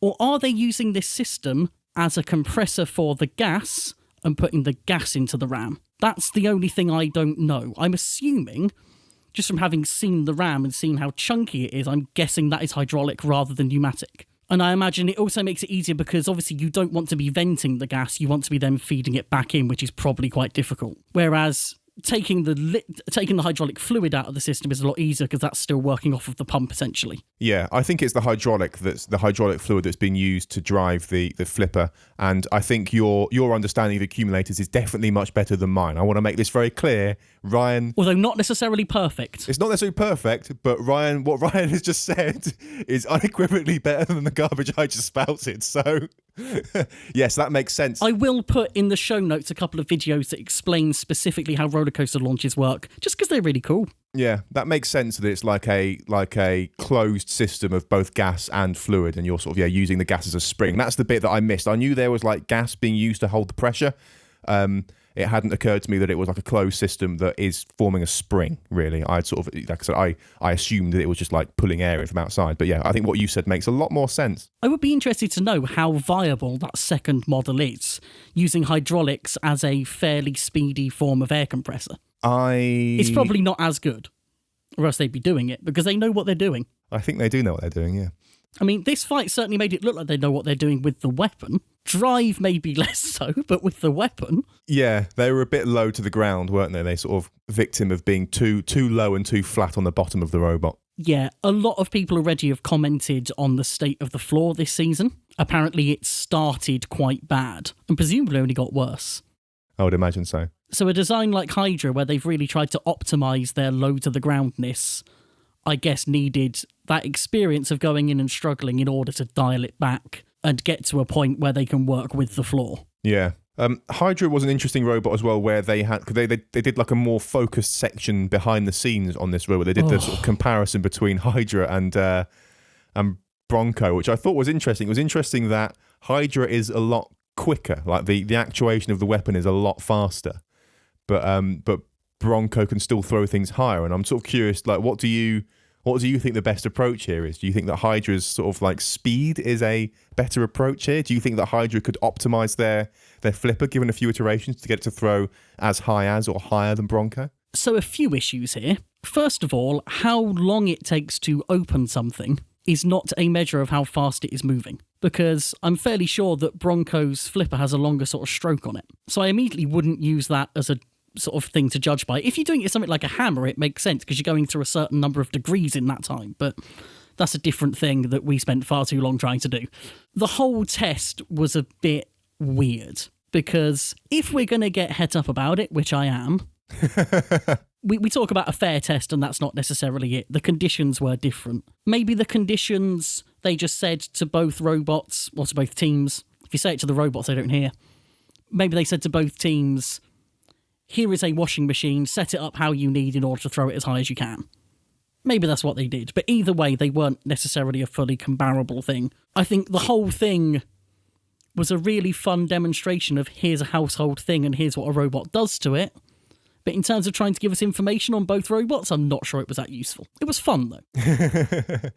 Fair enough, because for Bronco, it was tilted, wasn't it, the washing machine? Was it tilted towards them a little bit? So like the mass, like the centre of mass was above the flipper more? I'm not going to try and get into the physics of it, but yeah, it was up on a thing for them and they took a run up. Yeah. Probably doesn't make a huge difference. Well. You were expecting me to be more annoyed, weren't you? I wasn't expecting you annoyed about anything. I was just, More opinionated then. I expect you to have more opinions on which flipper was better rather than the testing methodology used. But in hindsight, that was a foolish thing for me to think. Clearly, you were going to have issues with the testing methodology. I think when you look at the flips they got in the arena, that tells us a lot more than that test did. Mm-hmm. Which is that they seem to be throwing free shipping about as high as anyone throws anything. You know, that whole fight wasn't the slam dunk of a debut that they would have wanted, in terms of the driving seeming a bit tentative and their timing of the flipper being a little bit off. But when it worked really well. And considering this will be the first time they've used it in battle, I imagine there will be a lot of things about the way it works that they want to tune. And I would imagine as well they probably weren't giving it completely full beans. Because when do you win your first fight with something? Yeah, I mean, the thing that he said at the end was that they weren't recharging the weapon as quickly as they should have been. Like, there was a few times where it looked like they had a prime moment for a flip but didn't take it. And I think upon rewatching, knowing how the flipper takes time to recharge, it's sort of like, well, I can see why they didn't fire it at that point. And so, yeah, probably in future fights, they will be a bit more on the ball about just recharging it immediately.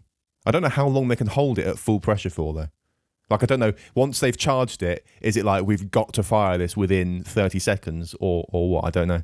I know from the roller coaster example that that's not the case, but that's going to be a non-weight limited system. Yeah. I think the interesting thing when you talk about Hydra and Bronco isn't necessarily the raw power, it's about the way they're able to deliver it. Because that hydraulic system may well be slightly less powerful, but every flip, provided you give it enough time to charge, is going to be the same power level.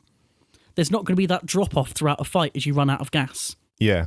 But at the same time, it seems like it's more labour-intensive to ready it for use. So there's probably a greater element of teamwork between drivers, probably a greater element of planning as well, of, I need to wait another however long for this to be charged. There are a lot of differences in terms of that. And also just the completely different body designs as well, I think make a huge difference. And the fact that Hydra seems so much more stable and planted when it flips. It's not throwing itself up in the air. All of these, I think, are the far more important differences in a fight situation than who throws a washing machine higher.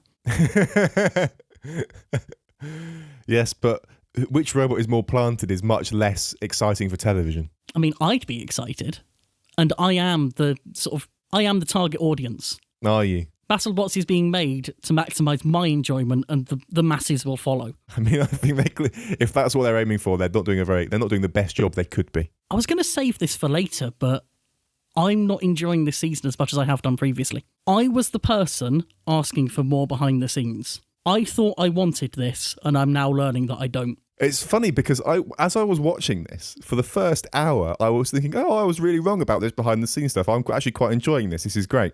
And I was sort of preparing myself mentally to have this big conversation with you about how I was wrong about it and actually the pacing this time is better. But they've ruined it by making it 2 hours long. Like, it's too long. It's just too long. Yeah, all of the content is good. In fact, all of it is great. If anything, the thing that have been letdowns are some of the fights, but I've got a thesis on that for later.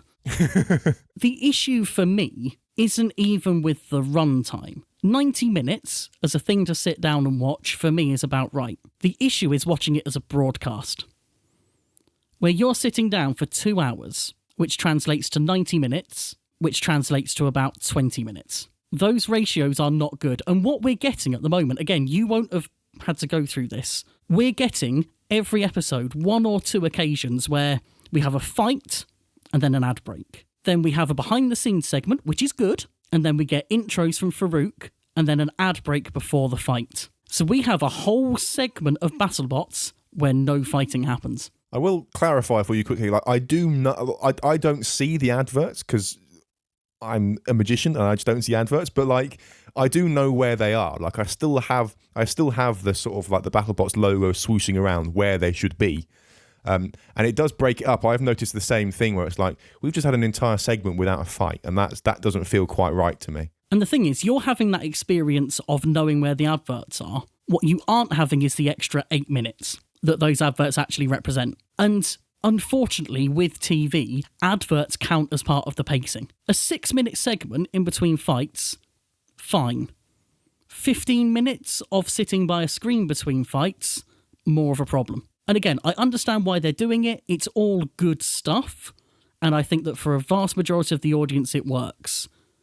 For me, especially as someone who doesn't usually watch live TV, it has been a drag. And I think what it's doing is it's putting more pressure on every fight to be good. So, for example, this episode, we had the Monsoon Ragnarok fight. And obviously this is a fight that means more to me because it's two robots I like, two teams that I like, people that we've had a chance to spend a bit of time with, and they're amazing people. So obviously extra invested in that fight. But to sit there for that ad break and that segment and another ad break for a fight that lasted one hit, even I had to fight not to be annoyed at the teams for wasting my time. But of course they haven't. They've gone out for a fight that they're hyped for. They've been building up to that for probably a day or more. It's way more of a disappointment to them than it is to me. But the way the fight is presented as part of the show has angered me enough to want to take it out on the wrong people. Oh, poor guy. I mean, they tried to make that fight carry on, I thought. Like, they tried to get it going again. It's funny, like, you sort of, like, mentioned about the ads and stuff, and I think there's two things I just want to sort of unpack quickly. One, I think for both of us, and possibly for me especially, I am super intolerant of ads because I just never see them. Like, it's really unusual if I see an advert in anything that I watch. Like, I just don't get them. Like, I watch a lot of Netflix stuff. I watch a lot of YouTube, and I don't have ads because I have YouTube Red. And can we talk about your internet for a second? Oh, and yes, and I've got network-wide ad blocking installed on my network. Like, I've gone to quite some lengths to just remove ads from my life because I hate them. And whenever I like watch films and stuff, I tend to just buy the Blu-ray and I rip it so that I don't have to sit through the unskippable stuff at the beginning of Blu-rays. Like, I go to a lot of effort to avoid them. And I think, like you said, you don't watch much live TV, so like you just don't see ads in the same way. And when you don't see them for a long time, watching something with them in, like, really, really stands out. We've been watching, it's not important. The point is, ads are very rare, and that makes them stand out a lot more when they happen. But the other point I want to make as well is even with them gone, and you think about it as a 90-minute sort of experience, it's still too long. It's still, like, I don't think it's badly paced. Like once again, my attention, largely speaking, is held throughout the whole thing. I think the final 15, 20 minutes of episode 4 was a bit much for me. Episode 3 was a bit much for me. The future. Yeah. And I was sort of a bit like, I was very much just waiting for it to end. It was like, please let me see the final fight so that I can just go on and do something else now, because I've been sat here for too long watching this thing.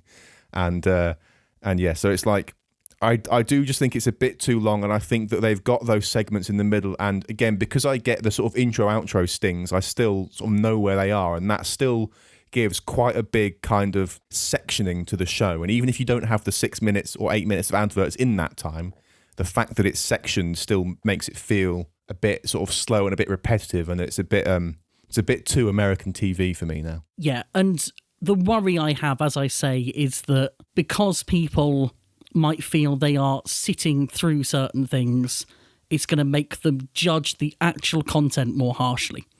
And I don't think that's good for anyone. Yeah. The other thing, by the way, I should mention that's a factor that is absolutely not anyone's fault is the fact that I am in I'm in America, but I'm living on UK time. So I'm watching this starting at 1 in the morning and finishing at 3 in the morning. Last season, watching from 1 till 2 felt quite manageable, but that extra hour, even for me as someone with no sleeping pattern, is also quite a drag. So it isn't just that we're sitting through quite a long broadcast, I'm also doing it at a really antisocial time. That's no one else's fault but mine. But I am now thinking, and this would have been unthinkable for me last year, I'm now thinking that I might just stop watching live. I'm thinking that I might actually keep myself spoiler-free for Saturday morning and wait for a version to come up without the ads. I can't believe that you are considering not watching it live. Who even are you? I don't know. Like last year, even while I was doing my summer work and was up at 6, I was still staying up until 2. And I was considering doing that again.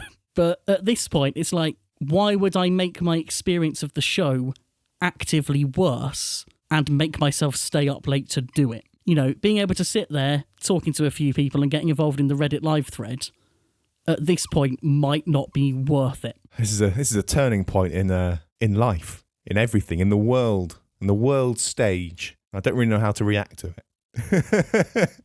other than welcome to the real world where people sleep. No, not the real world, the BattleBots world, the good world. I mean, I can't believe you'd even stay up until 2 to watch this. It's mad. And I can't believe that you wouldn't. Well, I've got to get up in the morning. I've got stuff to do. It's Saturday. No one does anything useful on Saturday. I often have things to do on Saturdays. Is it just me, or have the sound effects got dumber as well? I mean, I haven't noticed the sounds being dumber, but I'm fully willing to believe that they have become dumber. Do you remember the metallic clunk sound effect that played when Carbide hit Nuts' plastic wheels? Yeah. We had that when Hydra's flipper fired. I'll keep an ear out for the next episode. We've got at least one more Waiachi robot to talk about. So, Breakerbox versus Falcon then? Yeah, Breakerbox versus Falcon. I'm very upset that they teased us with the pencil hammer and then gave us the lifter. The pencil hammer is my favourite weapon. Why? Because it looks like a pencil. Okay, well, I'm glad it's that simple. What else were you expecting? It's really funny. As you should know, I'm a massive fan of an oversized hammerhead. Come on. Ah, dear. My question to you is, why can Falcon not turn?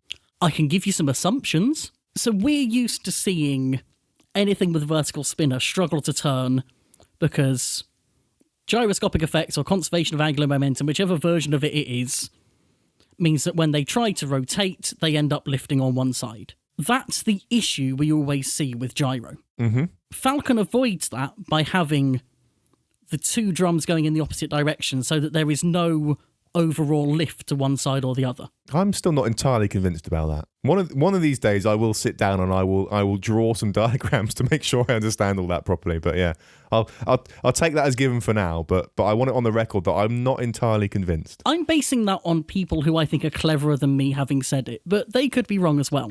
The only person I've ever seen saying it is you, so forgive me if I'm a bit hesitant about it. Fair. Normally, when we see a robot gyroing, it's going up onto one wheel, which is then helping it turn. If anything, the issue they sometimes have is oversteer. With Falcon, it's staying flat, but that gyroscopic effect is still there. There is still that tendency of a rotating mass to stay on the same plane. So it's still resisting being turned. I don't know if you at school got to do the whole thing of, here's a spinning bike wheel on an axle, try and turn it. It's really hard to do. That resistance is still there. It's just not visible because we haven't got the lift that comes with it. I don't know if that was a useful explanation or not. But basically, turning spinny thing hard. Yeah. I want to be clear that what you're saying is not that the this is going to make me sound like really dumb, but I just obviously, when you've got one spinny thing, it lifts one side up and pushes the other side down. And having two counteracting spinny things does not make both sides get pushed down harder. That does not happen. Not what I'm saying. No, and I know that's not what you're saying. It didn't even occur to me that it could come across that way. And yet, I just want to say it, just in case. But yeah, it's not like the two things mean that those forces are gone. It just means that they're in balance in terms of the rotation the other way. Precisely, yeah. It's still. I think I get what you're saying. I'd like to see the robot spin on the spot without the drum spinning, just to prove just so that I can see it's not the drive being a bit crap. I mean, the drive layout could be something to do with it. I do wonder if they had the sort of Minotaur drive layout of two big wheels in the middle, whether they would be slightly more able to overcome that problem. Yeah, because they've got that. Because they're also overcoming the resistance of trying to make all four wheels slip, aren't they? Yeah, so something that we did with Hello there that was quite intentional was we did the four-wheel drive to make it a bit more controllable when it's turning. That extra resistance kind of makes it easier to drive. Yeah, it slows the spinning down quite a lot. Whereas in this case, that's working against them. Yeah. That's why you never see, a four-wheel drive Melty Brain. Although you could if the wheels were angled in. God, here we go. Someone should do that, and not us. No, you should do it on your own. It'd be funny. Actually, I've just described Double Dutch from last season. Maybe not. I've also kind of described Crossfire. I've described lots of questionably effective machines there. That's not like you to suggest an idea that's questionably effective. I mean, I prefer to suggest ideas that are just plain ineffective. There's no fun in trying to be good. It creates pressure. And yet you didn't suggest Falcon. That's because I think Falcon could be good. I'm disappointed in Falcon. The weapon power was clearly there. And once again, it's a brand new robot having its first fight against an experienced roboteer with a robot itself that has been dialed in over time. I'm not going to judge him too harshly on this one. And again, they showed that the weapon, despite being half weight, has the sort of clout it needs. Yeah, well, hopefully it will show itself to be better than it currently appears. But yeah, I don't know. If they can't make it more mobile, then it's dead in the water for me. Like, I think it needs to be able to do more than go forwards and backwards for it to be any good. I mean, is it a bad thing if only 2 of the 3 Waiachi robots are highly competitive? I mean, I don't know. It's probably fine. It's just, I don't love this robot. That's what I'm saying. My takeaway from this fight was more that I was a little bit underwhelmed by Breaker Box. Yeah, that was my next thing I was going to ask you. Is what did you think of that? Because my overwhelming feeling was, if you're going to come in with a glorified wedge, it needs to be a damn sight more reliable than that was. Yeah, I had high expectations from it when it appeared in China, and it didn't really live up to them. And now it's kind of done the same here. It is a fast wedge. The lifter has some oomph to it, but it seemed like they really struggled purely on the ground clearance front. Well, you say the lifter has oomph. It has enough oomph to make them spin. It never had enough oomph to lift Falcon, though. I choose to assume that was a result of damage from that big hit from Falcon. That really badly backdrove the weapon. You can choose to assume that if you like. For now, though, I'm going to assume that it's got no power. That hit not only lifted Breaker Box into the air, but while it was in the air, sent that weapon back through about 540 degrees. It was a big hit. Yeah, until I see that lifter actually lift another robot, though. That's fair. Yeah, I mean, it clearly has the power to make them flip over, which isn't as hard as lifting something that's on the tip of the scoop, but it still shows that it works. Oh yeah, I'm not. It's got enough power to do something useful. It's just until I see it actually work as a lifter, this is very much in the realm of technically an active weapon, and right on the edge of technically, in my view. That's fair, and I think the big issue for me with Breaker Box is that we already have Duck doing the same thing, and I think Duck will do it better. Yeah, this is what I mean when I sort of say, if you're going to do this, you need to be reliable. Like, if you're going to come in with technically an active weapon and be a wedge, you need to be able to take these hits. You need to be able to survive 3 minutes every time. It just doesn't. Your robot just doesn't work if you can't do that. It just doesn't work as an idea, I don't think. Joyce, I was thinking more about just the fact that Duck has the beak, because I don't think a wide plough like this, especially with the floor being as it is, can really be that effective. You're going to come up against so many verticals with good feeder wedges that you don't seem to stand that much chance of getting under. Up against horizontals, yeah, great, but how much of the field is that nowadays? Not a great deal. This is a robot optimised for 5 years ago. Exceptionally well put. This is like RoboGames 2012 kind of stuff, I'm now going to be really embarrassed if there wasn't a RoboGames in 2012. Oh boy, I shouldn't have done that. This is Robot Combat League optimised. That's what this is. I'm glad it's there. I'm glad that Jim is there with something. I'm still not that overly enamoured with Nightmare, so I think this is a more useful addition to the meta. But at the same time, I'm not going to back it to do that well. Especially given that it didn't even seem to really have the speed and drive power that I was expecting from it. I think the fundamental problem of this robot is that Duck exists. I think that's just sort of... that is just the biggest problem they're going to have with this robot, is that there is another robot that is the same thing but better. And it's, if they can make it as good as or better than Duck, then great. But until they do that, it's just a Duck clone that's not as good, which is a shame. The Duck clone that precedes Duck. Well, maybe Duck clone is not the right phrase then. But you know what I mean? Like, the fact that there's another robot that's basically identical that's better just doesn't do them any favours. Yeah. Although, for all we know, it could be there was one simple fault with the machine that had been overlooked, and they're going to come back really strong for future fights. At this stage in the competition, we can't really judge anyone that much. Anything can happen. What I will say is that Breaker Box will probably get quite a tough schedule. Because it's there ostensibly as a spinner killer, it will get spinners. Yeah. I mean, we've already seen what Duck seems to be getting. By the way, we're not talking about the Bombshell Duck fight, but I will say this. Good. That's that covered. Move on. Right, then let's go over our last fight then. Hang on, just before we go on to that, how did you feel when this fight went to the judges? Did you have the same level of apprehension that I had that we were about to get a really weird decision? I don't actually know who I thought should have won. I didn't really feel much of anything, I'm afraid. I was sort of like, I was just overwhelmingly disappointed by both robots. Fair. I mean, to the point that I'm going to ask you a really dumb question. Who won that fight? I mean, my brain says Breaker Box, but now you've got me doubting myself. Because they were basically immobile at the end. Yeah, but neither of them were moving. I would guess this is terrible. I would guess Breaker Box because like they were more active, but like yeah. I genuinely don't know. Again, it's one of those things where I think it went to the judge's decision and it was split because you could conceivably give it either way. Yeah. But again, people would have looked at that and gone, well, Breaker Box clearly won. So I was just partly expecting Falcon to get it on a mere technicality in terms of they used the weapon more, and then for people to be annoyed. Yeah, well. Well, with that, we can move on to our next fight. Our final fight. We have Bite Force versus Yeti. I'd like to take us back in time a second to when we were discussing the Tombstone Lockjaw fight, and I wondered aloud why they hadn't reordered some main events, just from the first set of 3, to put a more exciting fight first. And after last week, in particular, after the Minotaur Whiplash fight, that just nothing happened, I was starting to think, oh boy, what if they're all bad? And then this one came up. This should have been the opening main event.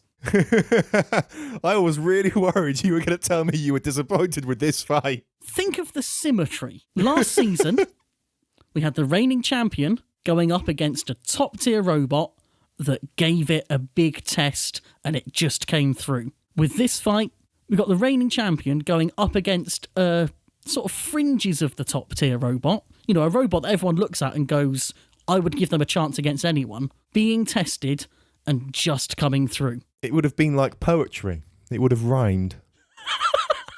It's like, I'm fully aware that they like to have Tombstone first. Tombstone has the pulling power, but it's just too perfect not to do, surely. Well, not everyone is the producer that you are, so maybe they just didn't see it. We're going to make our own battle bots. God, no, you can't do that joke twice.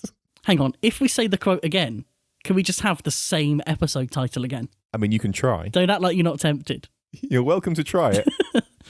Well, I know what that means. But yeah, it was a good fight. It could have been a better fight, but it was a good fight. There's a note in our show notes that just says unsticks. Ah, yes. Do you know why that note's there? I didn't until I rewatched the fight, and then I think I know why it's there. It's because there were a couple of unsticks. A couple? I spotted one. I believe from a couple of comments I read from people who were there that it was 2, but 1 also makes sense. I think like what I find funny is, so the one that I spotted is so Yeti gets sort of stuck in Bite Force for quite a long time, and then there's a cut and they drive apart, and the commentary is something like, "Oh, they're unstuck now" or something. It's sort of quite funny, and I just didn't notice it at all when I went, because I was waiting. Because what I find funny is I was waiting for the obvious cut for when they were doing the obvious jarring lack of continuity cut for when they got unstuck, and I was waiting for it, and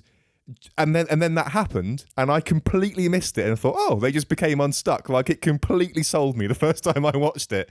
But then I watched it again and sort of thought, actually, I think someone just paid attention to continuity when they set it up again. It turns out that not cutting away to the referee calling a timeout is a much better approach. To me, it was quite obvious in that the 2 robots had still been moving around while stuck, and then we suddenly had a cut to them both moving apart at the same time, which kind of indicates they were put back together and told 3, 2, 1, begin kind of thing. But that's fine. That's about the best you can do. All they have to do is not cut away to something stupid, and it's fine. I imagine it was really annoying as a fight to watch live, because when you have an unstick like that, it probably takes them about 20 seconds to decide they're stuck. Then you've got the delay and things carry on. So you've sort of had nothing happening for 30 seconds, then a break, and then it goes again and they get stuck again. That must be incredibly annoying. But in terms of the way the fight came together on screen, it still managed to be a good fight. Yeah, I mean, I think the fact that I didn't spot it the first time, like, it's only on second viewing, looking for it even more closely, that I spotted it. So I think they did a great. I think they did a perfectly acceptable job, I will say, for for how to deal with an unstick. I've said this, but I'm going to say it every time we talk about unsticks. Like, I'm fine with them not showing it, but I also feel like why don't they show it? Like, they could show it. It would be fine. I guess it would deprive us of this conversation, so maybe that's why they leave it. And in this case, which I suppose is what I was trying to get at earlier and didn't make very clear, in this case, I think it was better for our enjoyment of the fight for them to edit around that unstick rather than bring it up. Yeah, I think in this case the pacing is improved by not having the unstick. But I also think that in the earlier cases with Quantum and stuff, I think there's no reason to not show the unstick. Yeah, because them being stuck has already kind of killed the fight. You might as well be honest about it. Whereas in this case, yes, they were wedged together, but they were still pushing around and things were still happening. Weapons were still making contact. Yeah. In terms of this fight as a fight, I think it starts setting up the blueprint for beating Bite Force. Because right at the very beginning, Yeti did a great job of getting under them, getting the forks in, and then somehow, I don't know if it was Yeti doing the classic Yeti move of using the forks to kind of launch their drum up and in, or if he literally meant to move them the other way and got it wrong. But it seemed like there was a real opportunity to actually lift Bite Force and put them on their back. Instead, they managed to drive themselves into the weapon and lost the forks. What I love about that moment is that Bite Force, despite being on top of their opponent effectively, still wins the ground clearance battle and gets under them. It's ridiculous. Like, it's just insane. But it was really cool to see Yeti win that initially, because obviously it's got the really long, thin forks that can get between the wedgelet things on the front of Bite Force. So that was really cool to see, but it was also just staggeringly funny that Bite Force still won that battle. There is no winning. The only way to win is not to play. Yeah, they are the lowest of the low. The subtle wedge. No.